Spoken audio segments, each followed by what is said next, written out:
Bonjour chers téléspectateurs et bienvenue dans votre émission La vérité chrétienne, une émission pour nous les chrétiens, une émission qui nous amène vers la vérité, vers la lumière des connaissances qu'on savait déjà et ce qu'on ne connaissait pas.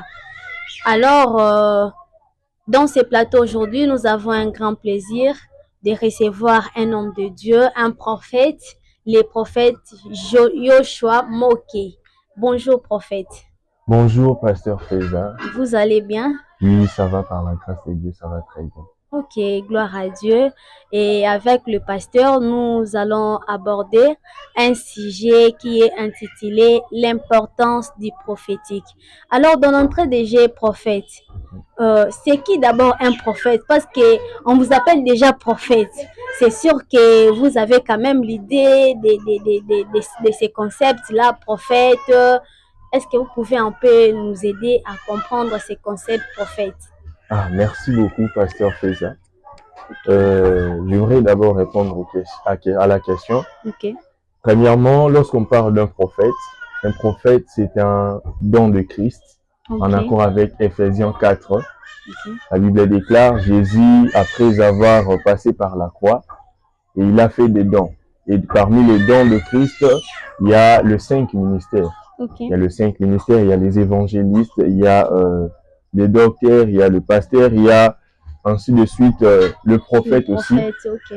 Alors, un prophète, c'était un ministre de Dieu, ministre de Christ, ministre établi par le Seigneur Jésus-Christ. Et c'est vraiment là, dans ce sens-là. Il exerce en fonction du mandat du Christ. Voilà. Ok, allant de notre thème, en écoutant les thèmes que nous allons aborder aujourd'hui. Entrée déjà prophète, est-ce que vous pouvez nous donner l'importance du prophétique que mes très chers téléspectateurs peuvent aussi connaître et savoir pour ceux qui ne connaissaient pas avant et puis ajouter d'autres connaissances? Voilà, j'aimerais d'abord répondre à cette question. C'est quoi le prophétique? Vraiment une très belle question. Le prophétique, c'est un mot qui est dérivé du mot la prophétie. Vous voyez, quand on parle de la prophétie, on parle aussi du prophétique, parce qu'on ne peut pas parler de la prophétie sans pour autant parler du prophétique, parce que ça marche de pair. Dans la prophétie, nous avons le prophétique. Et la prophétie, c'est aussi le prophétique. En fait, lorsqu'on parle du prophétique, on est juste en train de parler aussi de la prophétie.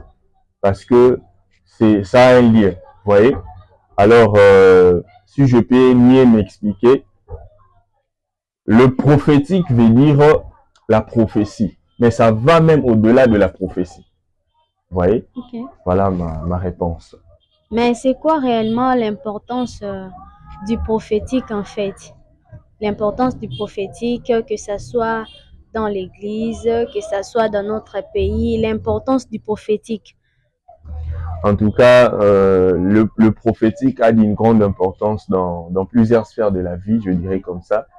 Et que ça soit dans l'église, que ça soit dans la société, que ça soit, en tout cas, comme j'étais en train de dire là, que le prophétique va au-delà même de la prophétie, parce que la prophétie, c'est prophétiser, c'est prédire l'avenir, prédire quelque chose, mais dans le prophétique, nous voyons, il y a beaucoup d'éléments, il y a beaucoup de choses dans le prophétique, dans lequel je peux dire, dans le prophétique, il n'y a pas seulement la prophétie.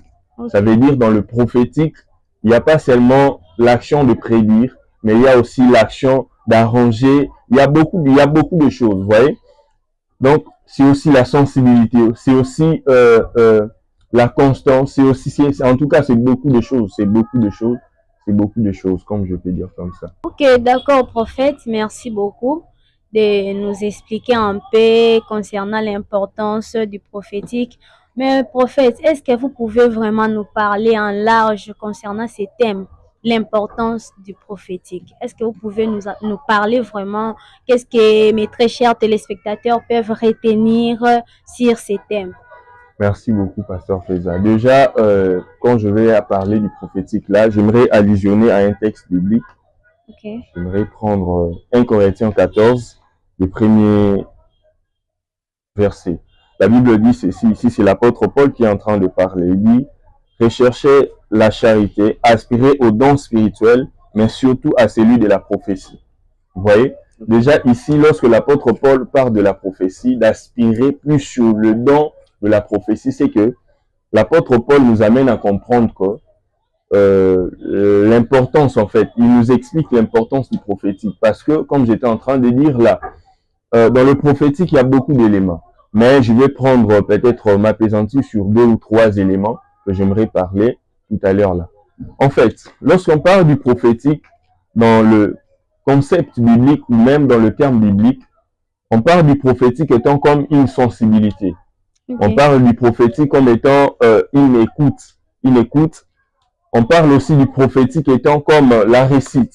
On parle du prophétique comme étant l'action de prophétiser.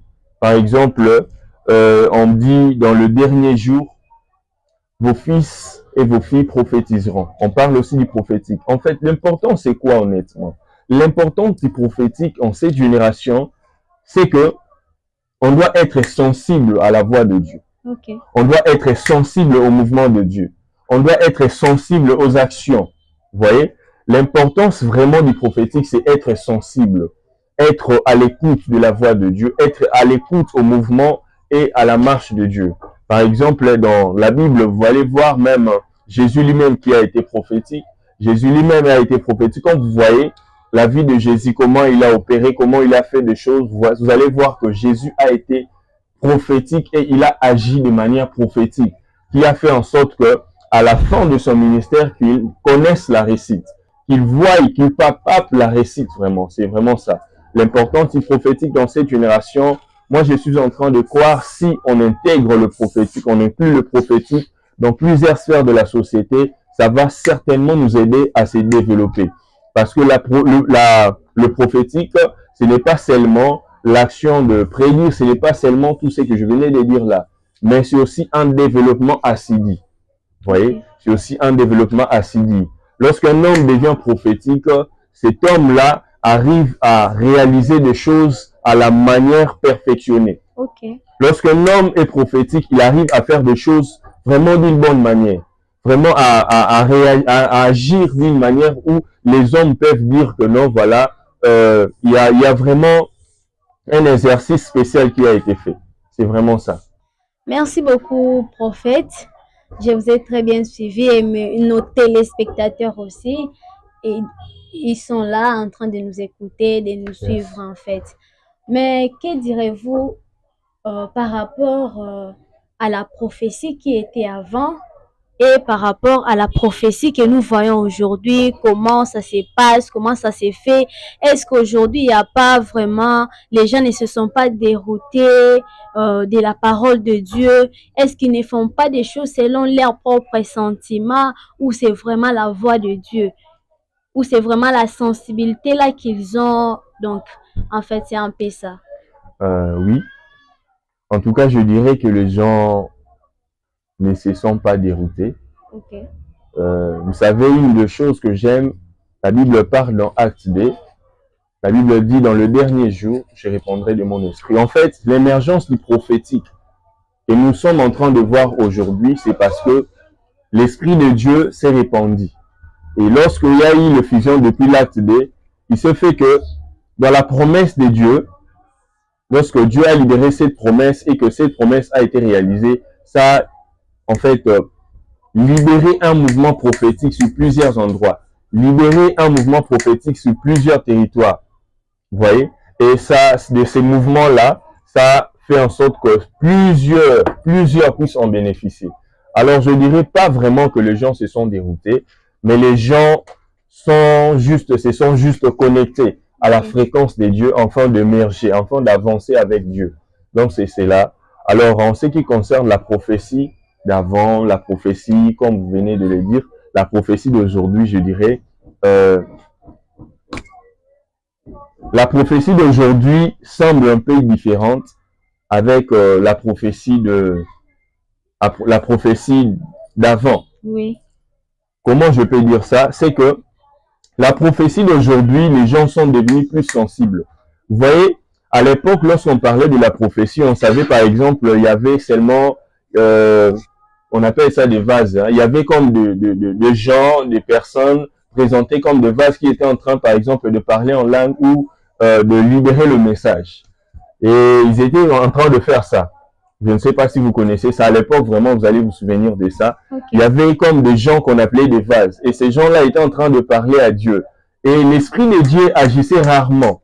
Bon, on pouvait dire que ça agissait rarement, justement concentré sur le vase en question, qui est la personne qui était en train de communiquer le message.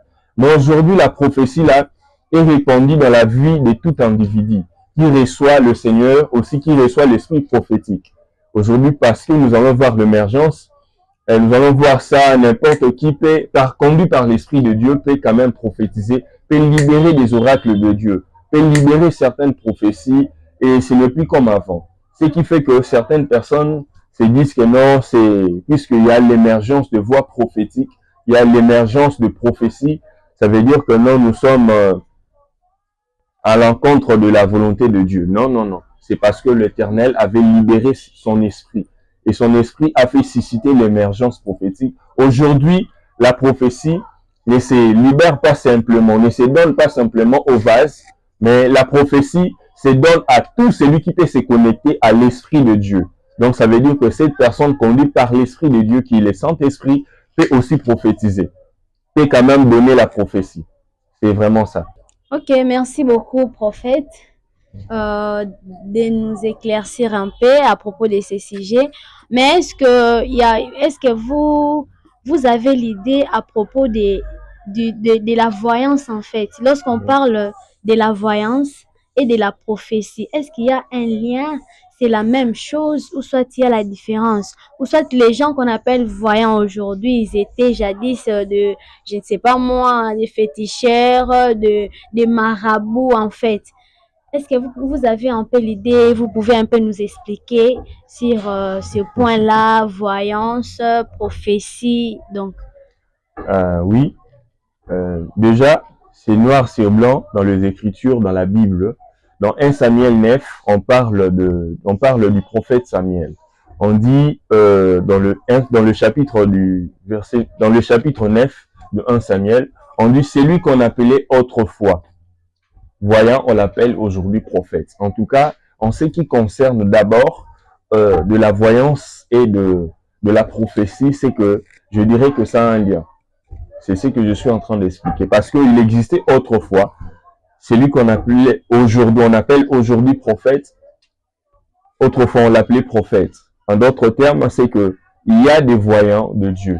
Il y a des voyants de l'Éternel. Déjà, j'aimerais dire que la voyance, lorsque Dieu a donné ces dons de la voyance là, Dieu le Créateur, Dieu qui nous a créés, Dieu le Créateur a donné ces dons aux êtres humains. Il n'a pas simplement donné ces dons aux prophètes. Vous voyez? Donc, ces dons-là, ce n'est pas simplement, les dons de la voyance, ce n'est pas simplement pour le prophète, mais ça peut être aussi pour un individu. Alors, comme j'étais en train de dire, aujourd'hui, le prophète peut être aussi voyant. Ça veut dire, c'est connectant d'abord du Christ, se connectant d'abord de Dieu, ils peuvent aussi recevoir ces dons-là. Ça veut dire qu'ils peuvent en même temps être un prophète voyant, selon la Bible aussi.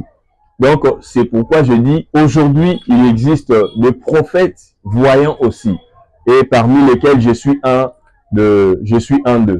Et parmi les prophètes voyants, c'est que j'aime, les prophètes voyants ne sont pas là simplement pour communiquer ce qui concerne ce qui se traite avec la prophétie, mais aussi ce qui se traite avec la voyance. Vous voyez? Okay. Alors, dans ces genres de thèmes, lorsqu'on parle de l'importance du prophétique, c'est pour expliciter les choses, en fait, pour que les gens comprennent qu'aujourd'hui, il y a aussi l'émergence de prophètes voyants.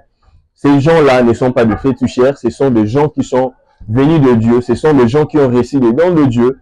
Alors, je ne dirais pas vraiment que ce sont des féticheurs, ce sont les prophètes de l'Éternel. Voilà. Alors, prophète, qu'en est-il pour les gens qui pensent que pour être connecté, il faut passer par des livres, il faut passer par des brochures, lire, donc c'est connecté. Les gens cherchent maintenant donc à être toujours connectés parce qu'il a vu quelque part, Dieu parle à un tel, moi aussi Dieu doit me parler. Alors je dois lire ces livres qui parlent de la spiritualité. Donc, que direz-vous à ces gens-là? Merci. Je dirais la bonne manière. Je dirais d'abord, je veux parler d'abord sur la bonne manière à se connecter. La bonne manière de se connecter de la voyance, c'est de se connecter, de s'aligner avec la parole de Dieu. La Bible déclare dans Jean 1, la Bible déclare à tous ceux qui l'ont reçu, il a donné le droit de devenir enfant de Dieu. Lorsque vous devenez enfant de Dieu, c'est alors que vous allez probablement recevoir quelques dons, que ça soit de la voyance, que ça soit... Parce que moi, je considère la voyance comme étant un pouvoir naturel. Vous voyez? Et comme j'étais en train de dire, Dieu le Créateur a donné ces dons-là à ceux qu'il a voulu. Et pour se connecter vraiment, pour vivre la voyance, je ne crois pas qu'il faut lire des brochures. Vous voyez? Je ne crois pas qu'il faut faire certaines choses, mais la bonne manière, c'est vraiment de se connecter à Christ, parce que Christ est la voie officielle par laquelle la Bible déclare personne ne peut arriver au Père, personne ne peut aller au Père si préalablement il ne passe par Christ. En tout cas, vous qui lisez des brochures, vous qui lisez n'importe quelle brochure, je sais pas moi, vous qui lisez, vous qui apprenez certaines pratiques, en tout cas, la bonne manière de vous fixer à la voyance authentique, pure, c'est de se connecter à Christ. C'est alors que vous allez avoir la voyance. Et je vais ajouter quelque chose, c'est que la voyance, bien que c'est un pouvoir naturel, mais ce n'est pas donné à tout le monde. Ce n'est pas un gift à tout le monde. Ce n'est pas un cadeau à tout le monde. Vous voyez? Il y a des gens que, même s'ils commencent à prier aujourd'hui, même s'ils se sont connectés avec le Seigneur Jésus-Christ, ils n'auront pas ce pouvoir-là. Donc, c'est l'Éternel qui donne les dons. Dieu est le distributeur des dons. C'est un peu comme on dit dans 1 Corinthiens, on dit à certains, il a donné les dons de la prophétie, mais à certains, il a donné d'autres dons. Donc, ce n'est pas forcément important pour tout individu d'avoir le don de la voyance. Alors, j'aimerais aussi rajouter une chose, c'est que le prophète, aujourd'hui, ce sont le ministre de Christ. Et le prophète étant ministre de Christ aujourd'hui, le prophète n'est pas simplement là pour exercer les dons de la voyance, mais le prophète est aussi là pour orienter le peuple vers la parole de Dieu, orienter le peuple vers le prophétique, comme j'étais en train de dire, parce que le prophétique veut dire aussi la révélation. Le prophétique veut dire aussi le voix de Dieu. Le prophétique aussi veut dire la sensibilité. Donc le prophète n'est pas simplement là pour orienter des gens à ces chemins-là, mais d'orienter des gens vers les voies officielles de Dieu, qui sont la sensibilité, qui sont la parole de Dieu. Voilà, c'est un peu ça. Ok, en fait, vous revenez toujours sur la sensibilité. En tout cas, j'ai une question sur la sensibilité. À tout à l'heure, vous avez dit dans votre discours que la manière dont Dieu utilisait les gens jadis, ce n'est pas la même façon qu'il utilise les gens aujourd'hui. Donc, la manière dont il utilisait avant était, je ne sais pas moi comment vous l'expliquer, mais aujourd'hui c'est plus actif selon ce que vous avez dit, selon ce que j'ai compris. En fait, il y a l'émergence. Ok, mais qu'en est-il de la parole de Dieu qui dit Dieu est le même hier, aujourd'hui et éternellement. Donc, c'est le même Dieu qui est toujours en train de travailler en fait. En fait, c'est le même Dieu. C'est le même Dieu. C'était le Dieu de cette dispensation-là. Maintenant, dans la dispensation de la grâce, c'est le même Dieu parce qu'il est, il était hier, il est aujourd'hui, voilà, et il sera.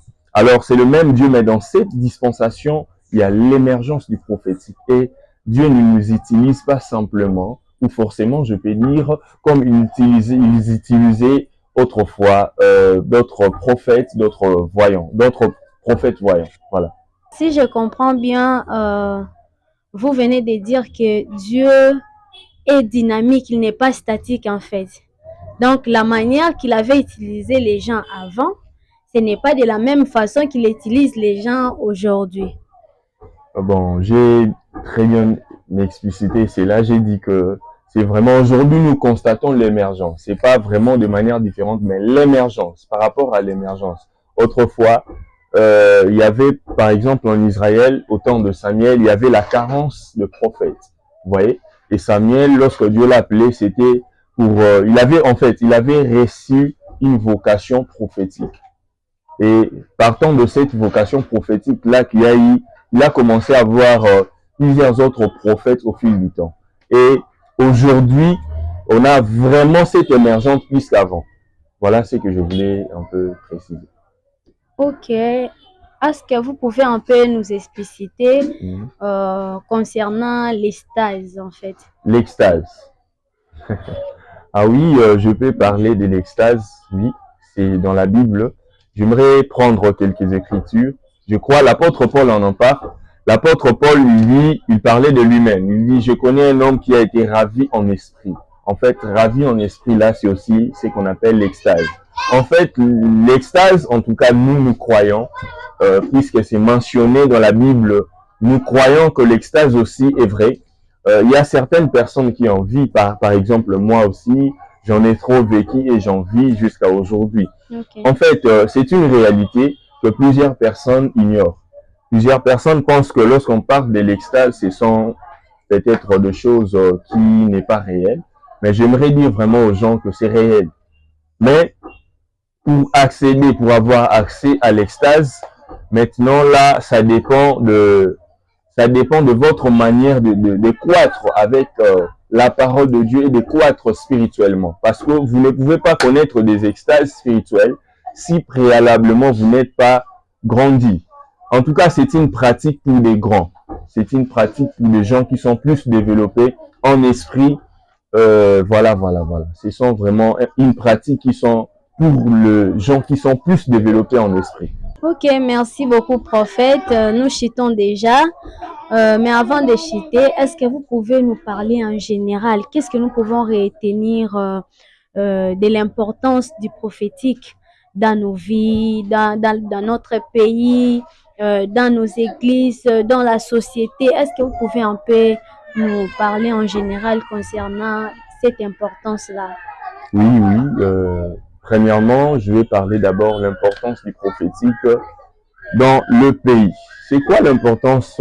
L'importance, c'est que lorsque un pays est prophétique, c'est que ce pays est illuminé. Ok. La Bible déclare un peuple qui marche sans l'Éternel, c'est un peuple aveugle parce qu'il ne sait où aller, il ne sait pas en fait comment fonctionner. Okay. Mais lorsque un peuple est connecté à l'Éternel, c'est alors qu'on peut dire que ce peuple est prophétique parce que c'est entre les mains de l'Éternel qu'on reçoit des lumières. La Bible même en précise, on dit que Moïse était à la montagne. Et nous connaissons l'histoire. Lorsque Moïse est allé à la montagne, il était allé il était allé consulter Dieu. Et par cette consultation-là, il a reçu des lumières qui devaient faire en sorte que la nation puisse marcher autrement. Et en tout cas, je dirais, l'importance du prophétique par exemple, dans la RDC, c'est vraiment l'illumination. Okay. Pour nous aider à comment fonctionner, pour nous aider à comment nous devons nous développer, pour nous aider à comment nous pouvons multiplier des stratégies afin d'évoluer. Aussi, j'en profite pour dire aussi l'importance du prophétique dans l'Église, c'est pour nous aider à détecter certaines réalités spirituelles. Okay. En tout cas, c'est pour nous aider à détecter certaines réalités spirituelles qui compliquent certaines personnes. Vous savez, aujourd'hui, il y a plus de réalités compliquées. Et lorsqu'il y a le prophétique dans ces réalités-là, le prophétique vient comme la réponse. En fait, le prophétique, c'est la réponse de Dieu face à certaines complications spirituelles, ainsi que dans la nation aussi. Vous voyez? Aussi, le prophétique dans le séculier, dans la société, ça vient en fait pour nous faire illuminer, pas seulement illuminer, mais aussi ça vient pour nous propulser. Vous voyez, la Bible déclare dans Ésaïe, mon serviteur montera, il sera au sommet. Et la sommité, en fait, c'est la particularité des gens qui sont illuminés. Si vous n'êtes pas illuminé, vous n'allez pas arriver au sommet. Alors, voilà pourquoi il faut être prophétique, parce que si vous êtes prophétique, ça va vous permettre d'avancer et d'être au sommet. Voilà. Merci beaucoup, prophète. Nous vous avons vraiment très bien suivi. Mais qu'est-ce que nous pouvons retenir en général, parlant de l'importance du prophétique? Ou soit si vous avez quelque chose à ajouter par rapport à ce que vous avez dit, vous pouvez un peu nous ajouter encore un plus. En tout cas, j'aimerais dire, moi je crois qu'au temps actuel, nous sommes en train de passer, l'Éternel nous appelle à être plus prophétique. Et lorsqu'on est prophétique, c'est alors qu'on peut voir les choses changer. La nation RDC, en tout cas, soyons prophétiques. Et c'est par là que nous allons voir le développement, le changement, beaucoup de choses. En tout cas, c'est un appel en ces temps-ci. L'Éternel nous invite vraiment à être prophétiques afin que les choses soient changées d'une manière excellente. C'est vraiment ça. Aussi, si je peux avoir quelque chose à dire sur la nation, c'est que l'Éternel m'a fait voir quelque chose à la suite, qui va arriver à la suite des temps. La première des choses, je vis trois choses, mais la première des choses, c'est que je vis l'Éternel restaurer cette nation. Je vis l'Éternel restaurer cette nation et l'Éternel était en train de me parler. L'Éternel me disait que certainement la restauration sera de notre part. La deuxième des choses, c'est que je vis quelque chose s'est passé entre la ville de Kinshasa. Je vis comme une maladie. Je vis comme une maladie, je ne sais pas comment dire ça, pandémie, pas, je dirais pas pandémie, comme une épidémie qui était sur le point d'arriver. Alors l'Éternel m'a dit pour le peuple, d'annoncer au peuple que nous devons prier, nous devons rester en prière parce que je vis comme une épidémie qui était en train de frapper vraiment la nation. Et ça frappait la nation et la nation était obligée d'aller chercher des secours ailleurs. Ça veut dire des remèdes, ça veut dire des choses ailleurs pour que la solution puisse s'installer au sein de la RDC. Et la troisième des choses, c'est que je vis le Seigneur accomplir un oracle dont il avait annoncé autrefois avec le prophète Simon Kimbangu. Et vous savez, il y a beaucoup de prophéties avec le prophète Simon Kimbangu, mais je vis un accomplissement réel sur la nation vraiment concernant avec ce que l'Éternel avait annoncé chez le prophète Simon Kimbangu, duquel que je suis en train de parler. Je suis en train de parler de la restauration de cette nation, mais qui va toucher plus le domaine financier, qui va toucher vraiment les domaines financiers. Je vis les domaines financiers être restaurés d'une manière parfaite. Et je prie que le Seigneur puisse vraiment le faire sur la nation au nom de Jésus-Christ. C'est vraiment ça. Merci beaucoup, prophète. Merci vraiment beaucoup d'être là avec nous. Merci de nous éclaircir sur ces sujets. Un sujet vraiment qui nous a vraiment beaucoup aidé. C'est qui a vraiment mis au clair, en fait, nos connaissances. Il y a d'autres personnes qui ne croyaient pas vraiment, mais vous êtes là, vous nous avez aidé à croire à d'autres choses que nous ne connaissions pas avant. Que Dieu vous bénisse abondamment. Nous sommes déjà à la fin de notre émission. Que Dieu vous bénisse et que Dieu bénisse tous nos téléspectateurs qui sont là en train de nous écouter de près ou de loin. Veuillez liker, abonnez-vous dans notre chaîne YouTube JM Studio Pro. Abonnons-nous. Moi je me suis déjà abonné, abonnez-vous aussi pour ne pas manquer des très belles choses qui se passent dans ces plateaux. Merci beaucoup.